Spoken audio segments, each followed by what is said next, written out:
ebiseera bisinga obungi obulimba buba bungi mu bintu ebizze byoyoleka mu ggwanga ku bantu abeeyagaliza.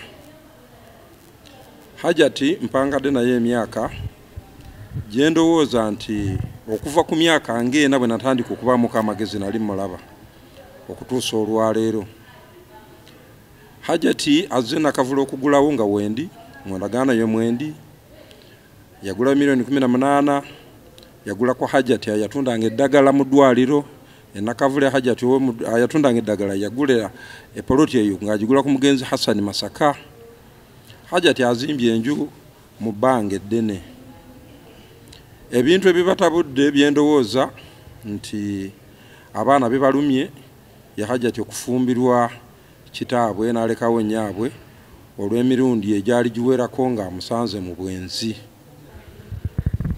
Kati ebigambo ebizze nga byogerwa nti yanyaga emaali yatunda emmotoka nga bwe twabirabye ku midiya, ekituufu si bituufu kubanga Hajati agenze okufumbirwa Omar nga Hajati ayina emmotoka nga ayina amaka. Kati ebintu ebizze eby'obwenzi ebyaki ebiseera bisinga obungi abaana ab'obuwala abo omusango gwaliwo omuzeeyi okutuuka okunyiiga n'aleka maama waabwe n'okulesigala nga tanyumiza na baana.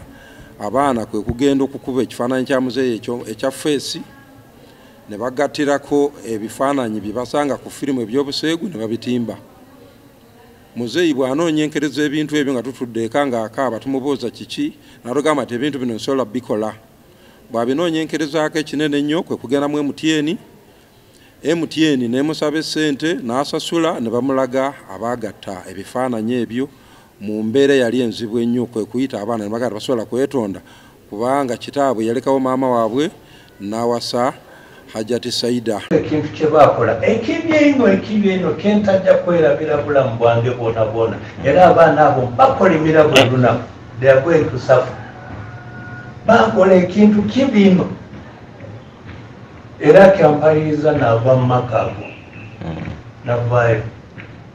Ekintu abaana abo kye baakola I will never forget it until my death.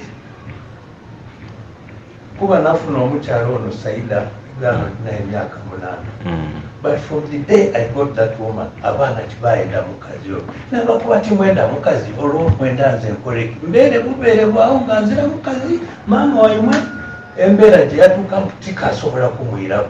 She is sick. She is HIV positive. Tikasobola kumwiramu.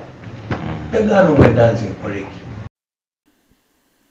Era kigambibwa kiteeberezebwa abaana abo batta kitaabwe.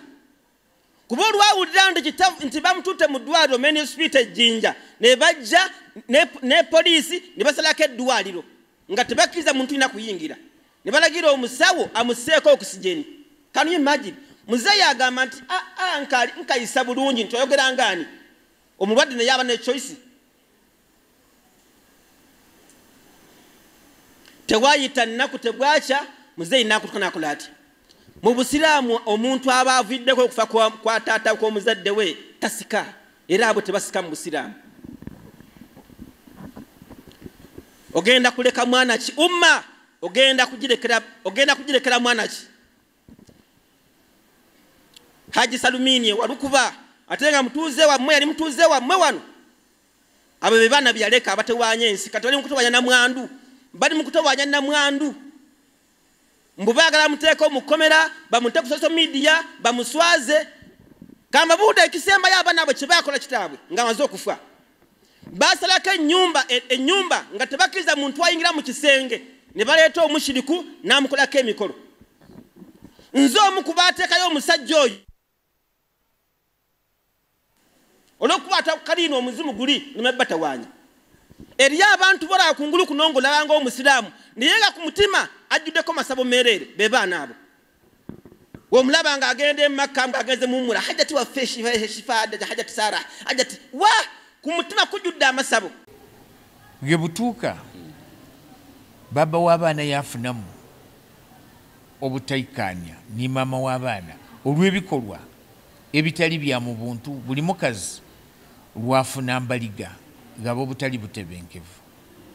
ate mu mbaliga mweddira obulwaire ekigambo ekyo ti byange aye akatambi ndinako ng'akatambi omusaadha mwene ng'akali mulamu ku nsi kuno keyeeyogerera yakati tyawukane na mukazi wange aye olwa kino ne kino abaana bange bakyawa maama waabwe ate nzira bwe nsobola kubeera ate maama gaabwe geyatuuka tikasobola kwiragana naye aye nga maama w'abaana nsigala amulabirira mukolaku ebyetaagisa byonna byonna aye nga tikasobola kumufuula nti kayeyayiremu abe mukazi wange kuba yajjagala katambi keene koidde okuwulira nga keene keeyogerera mu maloboozi ge nga mulamu kakati ge gatuuka embeera ey'abaana okutuuka okufuna obukyayi bwa maama waabwe lwakuba baba waabwe yafuna ate yalekawo maama waabwe kiba kibi obuzibu bwe buva nti baba yakawa ati be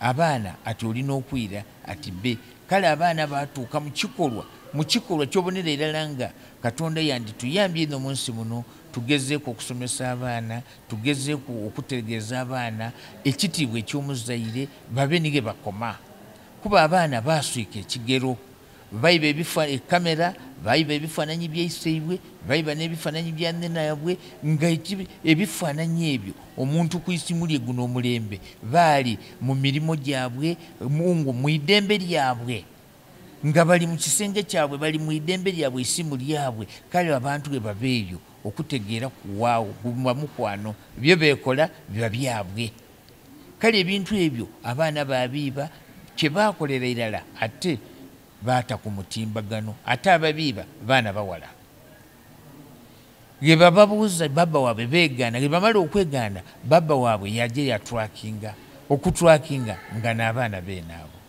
yamiga mu bigambo bye ti byange akatambi nga boona akawulira nti yabakolimira yakaati bajja kwagaana nawa Allah babuuzaganye bamukobere lwaki bamukola ekyo ekintu kye baakola ekibi eno kentajja kwerabira bulamu bwange bwona bwona era abaana abo bakolimira buli lunaku they are going to suffer baakola ekintu kibi ino era kyampaliriza n'ava mu maka ago. Hi, I'd just like to say thanks to everybody for watching my videos and all of your fantastic and positive comments so far.